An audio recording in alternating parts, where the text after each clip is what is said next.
Hello everyone, good evening. Hope you all are really going good. So today is lecture number 9 of the horticulture series. तो आज हम lecture number 9 जो है horticulture series का वो करने वाले हैं. So अगर आपने lecture 8 तक नहीं देखा है please go and visit that as well because ये जो series है ये जो पूरा lecture है उसे properly synchronize किया गया है as per the syllabus so that will be helpful for you, right? आप हमारा वेबसाइट जो है www.agrimoon.com वहाँ पे भी विजिट कर सकते हैं. वहाँ पे बहुत सारे इम्पोर्टेंट ई बुक्स जो है वो अवेलेबल करवाए गए हैं. You can take the advantage of that e book and learn out. उसके साथ ही अब एग्री वर्षा नामक ऐप जो कि आपको गूगल प्ले स्टोर में इजीली अवेलेबल मिल जाएगा. वहाँ पे जाके टेस्ट सीरीज अलॉट कर सकते हैं, स्टडी मटेरियल, लेक्चर्स सब अवेल कर सकते हैं. Fine. And apart from that आप हमारा टेलीग्राम ग्रुप भी ज्वाइन कर सकते हैं in which we post regular quizzes, and that's of course very helpful for you and you will be getting free stuffs to prepare for your particular examination. So hey, this is Devjani and let's get started with the lecture. तो चलिए lecture को शुरू करते हैं. और yes, ज़रूर से जाकर लेक्चर 1 से 8 तक देखिएगा बिकॉज सिंक्रोनाइज वे में जो लेक्चर्स है वो जो है सेट किए गए हैं. क्योंकि अगर आपने 8 लेक्चर देखा होगा then only it will be helpful for you कि आप 9th लेक्चर देखें, राइट?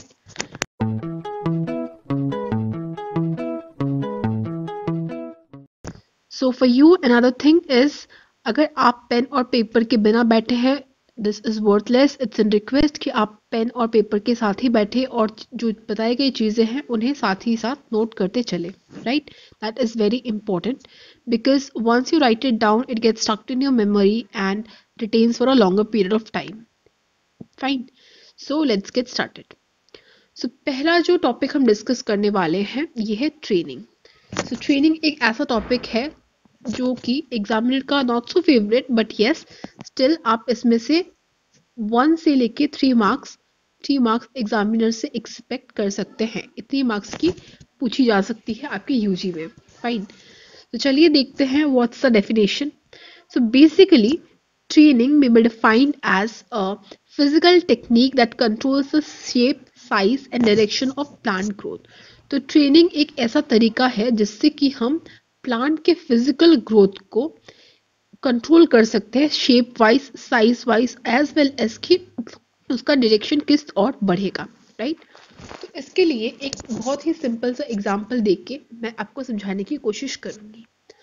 फॉर एग्जांपल आपके पास एक मैंगो का पौधा है या फिर आप कह सकते हो yes initial stage. Let's go with the पौधा. एट द इनिशियल स्टेज आप उसे उस तरीके से ग्रूम करोगे, उस तरीके से कटिंग करोगे so that it get into a proper shape according to the place or according to the area which you have, right? So that's what training is.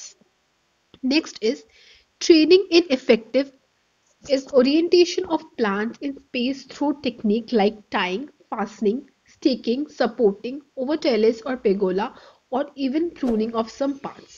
So what does it mean? तो basically training के दौरान हम उस पौधे के ऊपर ज़्यादा focus करते हुए, सपोज अगर आपके पास एक आम का पेड़ है, you will treat that in a particular manner. और if you have a creeper और अ क्यूकम्बर और you can say a pumpkin seed, pumpkin का जो पौधा है या फिर आप कह सकते हैं क्रीपर है, उसे आप डिफरेंटली ट्रीट करोगे. Now let's see how. For example you have a mango tree. So basically your primary task will be pruning it, right? Like cutting or giving it a proper direction as per the space you have. Whereas if it's a creeper, you have to lay bamboos or you can say you have to make a proper structure so that the creeper could lay over it to get a proper productivity. तो ultimately training का जो main purpose होता है करने का वो होता है प्रोडक्टिविटी को इंक्रीज करना, दैट इज फ्लावरिंग को इंक्रीज करना. और अल्टीमेटली फ्लावरिंग इंक्रीज होगी तो फ्रूटिंग भी जरूर से इंक्रीज होगी. So that's what training is related to. Basically आप इस ट्रेनिंग को ऑब्वियसली जो हम नॉर्मली वर्ड यूज करते हैं ट्रेनिंग उससे मिक्स अप नहीं करेंगे because this is a term related to horticulture. Fine. तो हम ऑलमोस्ट सारे फ्रूट्स के जो पौधे होते हैं उसमें हम ट्रेनिंग को यूज करते हैं. Now let's discuss the objective of training. तो ट्रेनिंग की क्या क्या ऑब्जेक्टिव है? तो ऑब्जेक्टिव का बेसिक फंडा यही है, और यू कैन से what is the requirement of training. तो ट्रेनिंग की क्या क्या रिक्वायरमेंट है उस वो आ जाती है ऑब्जेक्टिव में। पॉइंट वाइज मैंने चीज़ों को मेंशन करने की कोशिश की है so that you could grab the things well in your mind. और अगर जब हम एक पर्टिकुलर चीज़ को पॉइंट वाइज ग्रैब करते हैं it became more easier for us to understand and it retain in our mind for a longer period of time, right. तो चलिए अब आगे बढ़ते हैं।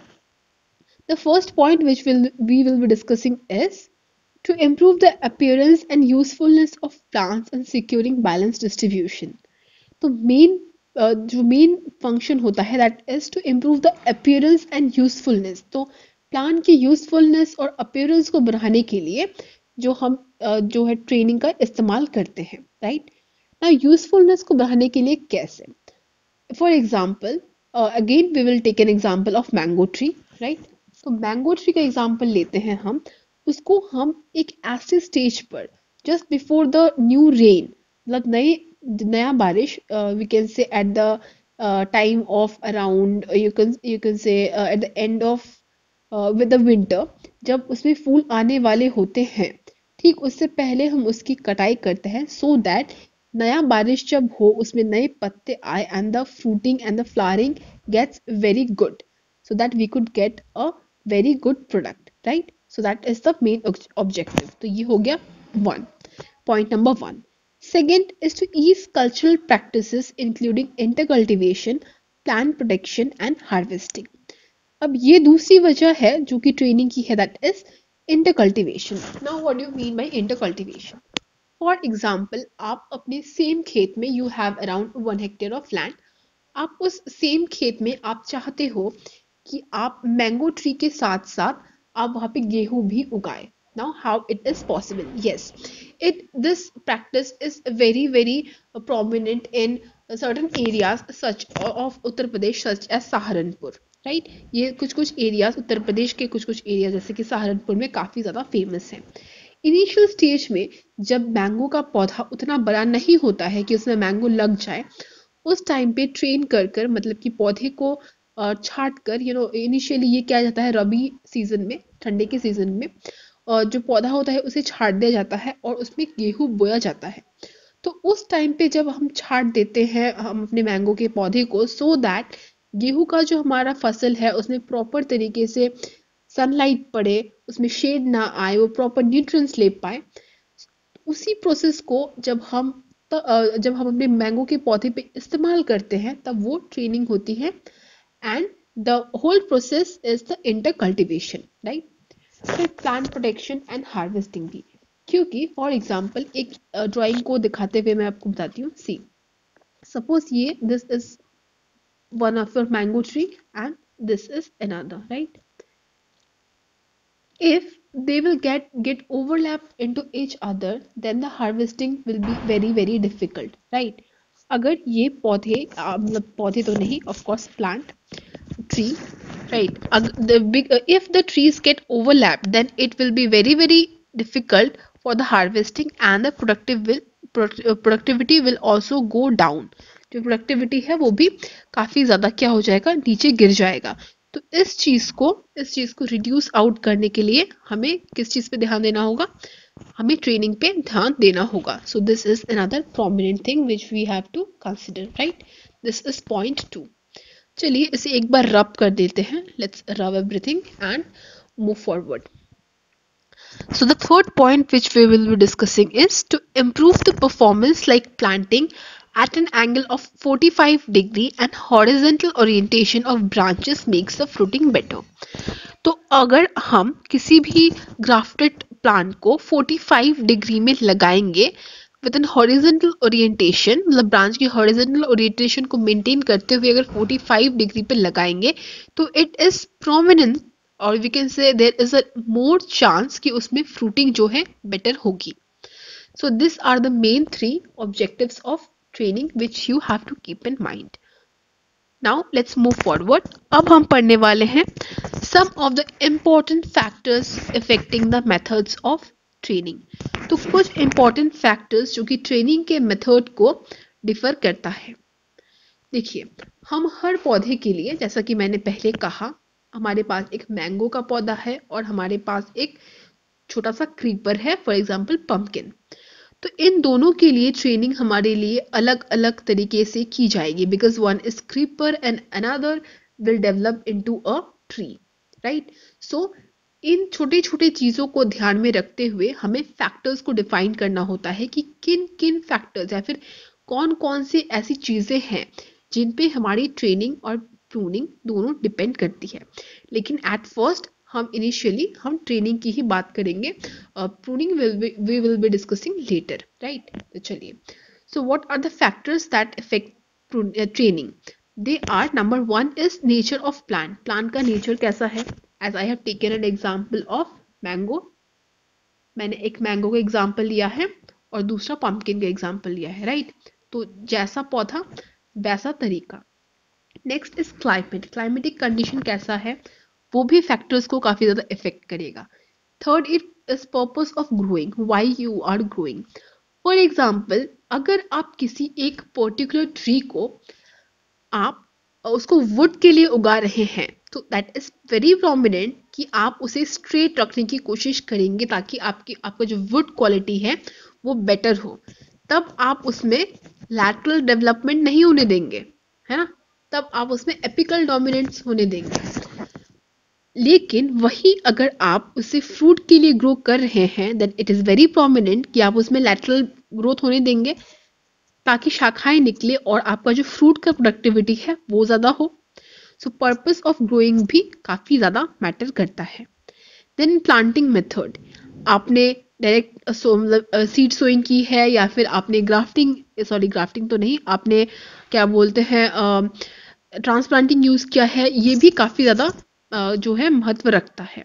Then the next is mechanization. तो this are the some of the most prominent factors which affects training. तो कितने factors है इन टोटल? 5 फैक्टर्स है। आपको इन पांचों फैक्टर्स को अपने माइंड में रिटेन करके रखना है ना। Now let's move forward towards the next slide.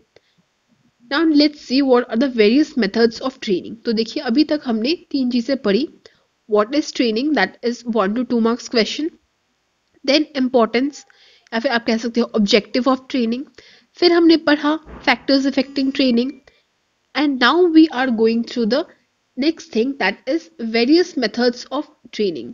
This is the most important part, और ये जो है sometimes examiner asks for 3 marks, और अगर आप एमसीक्यू टाइप एग्जाम दे रहे हो, again that is also very important, क्योंकि एमसीक्यू टाइप एग्जामिनेशन में भी आपको इसमें से क्वेश्चंस मिलेंगे। कि एग्जांपल देती हूँ, जैसे कि वास्ट टाइप ट्रेनिंग और प्रूनिंग वट एवर इज, और ओपन सेंटर सिस्टम को क्या नाम से जाना जाता है, that is vast shape, right. तो ऐसे छोटे छोटे क्वेश्चंस आपको एमसीक्यू फॉर्मेट्स में देखने को मिलेंगे। So stay connected and let's move forward. तो फर्स्ट जो है ट्रेनिंग का टाइप, दैट इज ओपन सेंटर सिस्टम। तो ओपन सेंटर सिस्टम जो है वो पहला तरीका है ट्रेनिंग का। इसे हम वास्ट शेप सिस्टम भी कहते हैं। यहाँ पे मैंने आपके लिए अटैच किया हुआ है एक प्यारा सा picture, so that you could understand. देखिए यहाँ पे वास बन रहा है ना, सी ये वास बन रहा है, that is why it is referred as open centre system. यहाँ पे देख सकते हैं कि बीच का पूरा खुला हुआ है, that is the reason it is known as open centre system. And vase इसलिए क्योंकि इसका जो ऊपरी हिस्सा है दैट इज ओपन, that is the reason why it is referred as vast shape system, right? इसमें क्या होगा, main stem is allowed to grow to a certain height and a leader is cut to encourage lateral scaffold from near the ground giving a vast shape appearance। तो इसमें क्या होता है, initially जो main stem होता है उसे grow करने के लिए छोड़ दिया जाता है, और after a particular period of time, एक पर्टिकुलर टाइम पीरियड के बाद उसे स्टॉप करके लैटरल डेवलपमेंट को बढ़ावा दिया जाता है। So this is referred as open centre system और वास्ट शेप सिस्टम, ठीक है। तो जो चीजें आपको ध्यान में रखनी है, 3 पॉइंट्स ओनली, 3 पॉइंट ही आपको ध्यान में रखने हैं। Number 1 is open centre system को ही वास्ट सेंटर या फिर वास्ट सिस्टम कहते हैं। नंबर 2 इज इसमें जो है उसका इनिशियली जो है उसमें जो मेन स्टेम है उसे ग्रो करने के लिए छोड़ा जाता है और फिर लैटरल ग्रोथ को जो है प्रायोरिटी दी जाती है. 2 पॉइंट. एंड द नेक्स्ट और the last point which you have to keep in mind is इसका जो ऊपरी हिस्सा होता है वो खुला हुआ होता है. That is why it is referred as vase shaped system. Clear. Now let's move forward. अब पढ़ते हैं सेंट्रल लीडर सिस्टम. तो सेंट्रल लीडर सिस्टम को सीखेंगे आज. नंबर 1 हमने पढ़ा वास्ट शेप्ड सिस्टम या फिर open centre system. Number 2 is central leader system. इसमें क्या होता है कि जो मेन स्टेम होता है या फिर जो एपिकल स्टेम होता है आप कह सकते हैं उससे प्रोमिनेंसी दी जाती है और लेटरल को उतना महत्व नहीं मिलता. राइट.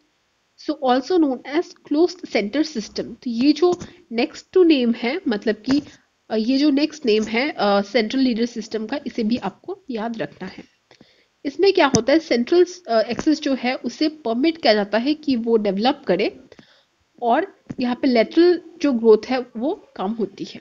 अब ये किस किस चीज़ों में पाया जाता है ये this is very very very important. ठीक है. आपको पूछ लिया जाएगा कि in apple which of the following methods of training could be seen and options will be given to you and you have to select the correct one. Right. तो examples are apple, pear, mango and sapota. These are the 4 examples which you have to keep in mind. Now let's move forward. Now next is the modified leader system. तो अब है modified leader system. तो दो जो तरीके हैं training के उसे हमने डिस्कस किया है. अब next is modified leader system. This system is between open central system and central leader system. ये जो है एक बीच का रास्ता है. ना तो एपिकल डोमिनेंस ना ही लेटरल डोमिनेंस. ये एक बराबरी मेंटेन करके ट्रेनिंग करने को जो है समर्थन देता है. Right. Central axis is allowed to grow for 4 to 5 years, then central stem is headed back and the lateral are permitted. तो इसमें क्या होता है इनिशियली इसमें देखिए वास्ट सिस्टम क्यों नहीं है ये बिकॉज इसका बीच का जो एरिया है द मिडिल पोर्शन ये खुला हुआ नहीं है ना. ये जो मिडिल पोर्शन है ये खुला हुआ नहीं है. इसमें इक्वली जो एपिकल स्टेम है उसे भी महत्व दिया गया है. अपार्ट फ्रॉम दैट इसका जो लैटरल स्टेम है उसे भी उतना ही महत्व दिया गया है. So that is why modified leader system is a balanced format of the you can say training system. Training system का जो बैलेंस्ड फॉर्मेट है वो है modified leader system. whereas past system gives more prominency to lateral one, whereas the former one which is known as central leader system gives more prominency to the apical dominance. Clear. Now let's move forward and discuss the training in different shapes. अब हम सीखेंगे different shapes में हम कैसे पौधों को train कर सकते हैं. Right? Generally, ornamental bushes are trained in different shapes for the purpose of enhancing beauty of the particular place. The shapes could be vase, conical, cylindrical and rectangular. चलिए इस चीज को सीखने के लिए हम थोड़े से अपने बचपन में वापस जाएंगे. बचपन में या फिर अभी भी आप पार्क्स वगैरह में गए ही होंगे and where you would encounter कि बहुत ही ज़्यादा पौधों से you would see elephants, then you would encounter dinosaurs and much more stuffs. तो इस तरीके से जो है पौधे को काट के उन्हें शेप करके जो वेरियस शेप दिया जाता है ये भी ट्रेनिंग के अंतर्गत ही आता है. ट्रेनिंग ऑफ हॉर्टिकल्चर के अंतर्गत ही आता है. That is referred as training in different shapes. तो प्लांट्स को डिफरेंट शेप्स में कन्वर्ट करने के लिए उन्हें ट्रेन किया जाता है. This is what is done. तो इसमें ऑर्नामेंटल जो प्लांट्स होते हैं या फिर ऑर्नामेंटल क्रिपर्स जो होते हैं उन्हें इस तरीके से डिजाइन किया जाता है to give a particular shape जो कि आप यूजुअली पार्क्स या फिर किसी भी टूरिस्ट अट्रैक्टिव प्लेस में देख सकते हैं. चलिए अब आगे बढ़ते हैं. ये भी इम्पोर्टेंट था. ठीक है. ये भी इम्पोर्टेंट है. आपको थोड़ा सा याद रखना है. Not so important but you need to know that under which category this comes out. That's the main thing. चलिए नाउ लेट्स डिस्कस प्रूनिंग. तो ट्रेनिंग हमने डिस्कस कर लिया. ट्रेनिंग के टाइप्स डिस्कस कर लिए. ऑब्जेक्टिव डिस्कस कर लिया. फैक्टर्स डिस्कस कर लिए. और अगर आपने इन चीज़ों को जो भी नोट्स में प्रोवाइड किए जा रहे हैं अगर आपने इसे पूरा लिख लिया then If it comes into long question of 4 marks, you will get 4 out of 4, no doubt, right? चलिए, now it's term for pruning. So what's pruning? Removal of plant parts like buds, shoots, roots, etc. to strike a balance between vegetative growth and production is referred as pruning. Fine. तो मैं भी लिख रही हूँ, साथ साथ आप भी लिखिए, है ना? चलिए, यहाँ पे एक छोटी सी गलती हो गई, I am extremely sorry. Balance का जो स्पेलिंग है that is BALANCE. Yes, that's my mistake. Fine. So removal of plant parts like buds, shoots, roots, etc. जो जब हम रिमूव करते हैं बर्ड्स को, शूट्स को, फ्रूट रूट्स को etc. to strike a balance so that the vegetative growth and production became balanced, उस situation को हम टर्म करते हैं pruning. क्लियर? ये definition is very very important. Again examiner का फेवरेट होगा 2 मार्क्स के डेफिनेशन में.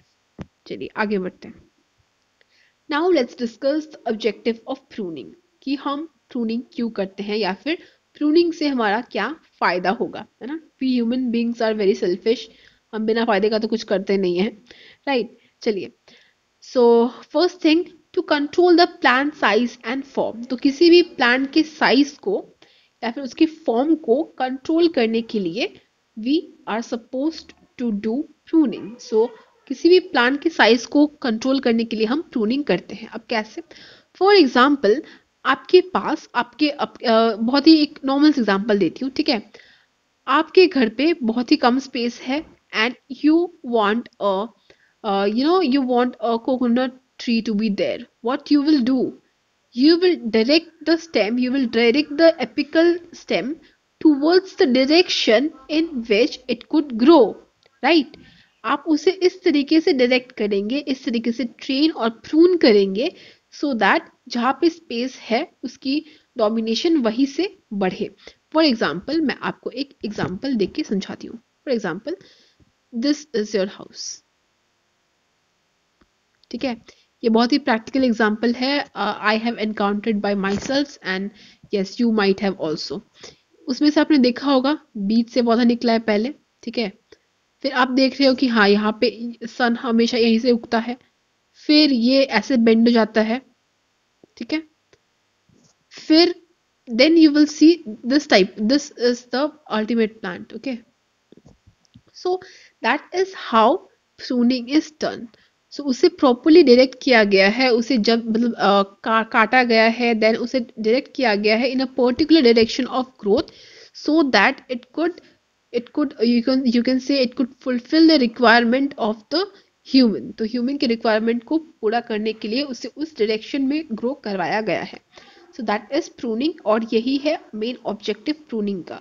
इसके साइज को कंट्रोल किया गया है, इसके डायरेक्शन को चेंज किया गया है. That's what pruning is made for.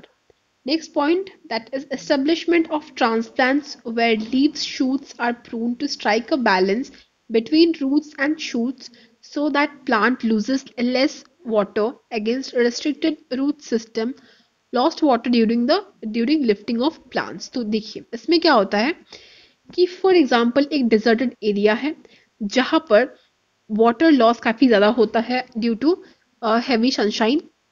तो उस जगह पे जो है ट्रीज के जो लीव्स है उन्हें फॉल करवा दिए जाते हैं, उन्हें काट दिया जाता है ताकि उसमें से ट्रांसपीरेशनल लॉसेस ना हो. To avoid transpirational losses in plants, this particular stuff is done, or you can say pruning or removal of the leaf is done. तो ये एक और वजह है, right?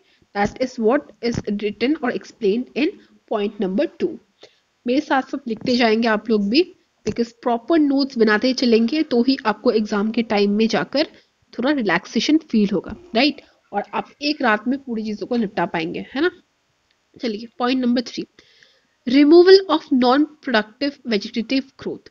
तो जो प्रोडक्टिव पार्ट नहीं है हमारे प्लांट का हम उसे रिमूव कर देंगे, बिकॉज जो प्रोडक्टिव पार्ट नहीं है वो न्यूट्रिएंट्स भी लेंगे, हमें कोई फायदा भी नहीं होने वाला, and they will just cause a chaos. So we don't want chaos, we want a very clear cut plant which could give us proper productivity to gain more benefit, right? बहुत ही सिंपल सा फंडा है. So that will be point number 3. Now let's discuss the type of pruning. तो अब discuss करेंगे हम pruning के types.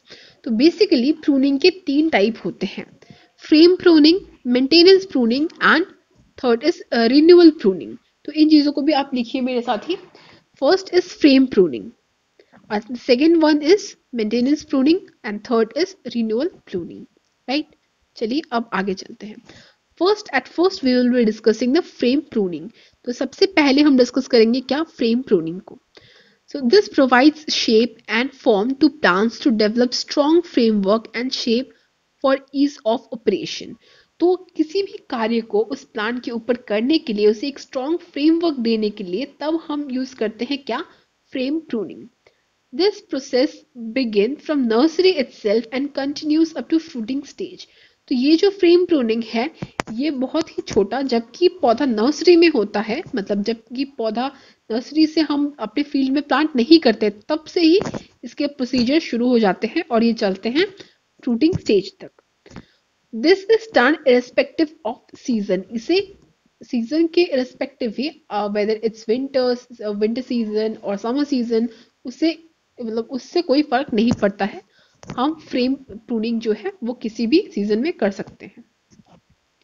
Next is maintenance pruning. नाम से ही पता चल रहा है कि कोई पौधा है जिसे हमें मेंटेन करना है, उसका जो भी स्ट्रक्चर है उसे मेंटेन करने के लिए जब हम प्रूनिंग करते हैं, that is referred as maintenance pruning.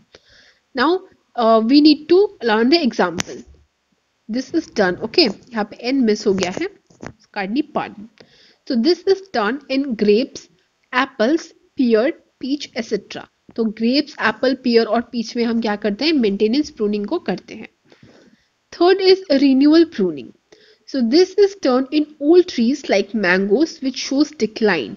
तो अब हम रिन्यूअल प्रूनिंग किस में करते हैं, एक ऐसा पौधा या फिर एक ऐसा ट्री जिसमें प्रोडक्शन घट गई है, to increase out the production in that particular tree, उस ट्री में जो प्रोडक्शन है उसको बढ़ावा देने के लिए हम यूज करते हैं रिन्यूअल प्रूनिंग। ठीक है, उसके जो पैदावार को बढ़ाने के लिए, प्रोडक्टिविटी को इंक्रीज करने के लिए हम उसमें प्रूनिंग करते हैं, उसे छांटते हैं, उसका जो क्या बोलते हैं, आप क्या कहते हैं, कैनोपी। यस, कैनोपी को आप छांट देते हो सो दैट उसमें प्रॉपरली क्या आए, वापस से फ्रूटिंग हो, मतलब ऑब्वियसली पहले फ्लावरिंग होगी देन ओनली फ्रूटिंग, राइट।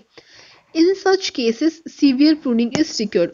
उन केसेस में उन्हें सीवियर प्रूनिंग की जरूरत होती है। Clear? So here comes the end of the lecture. तो छोटा सा लेक्चर था हमारा, and upcoming lecture will be lecture number 10। So stay tune because upcoming lecture भी काफी इंटरेस्टिंग होने वाला है। And one thing I have asked you in the last lecture कि if you want then we can discuss the previous year question papers obviously from ICAR Institute ही हम जाएंगे। ICAR Institute की जो पेपर है on horticulture we will be discussing that, और उसमें से explanation with proper answer, step by step answer और answers को कैसे लिखा जाता है उन्हें भी हम लेकर के साथ चलेंगे। ठीक है, stay tuned for the next lecture। bye bye, जय हिंद।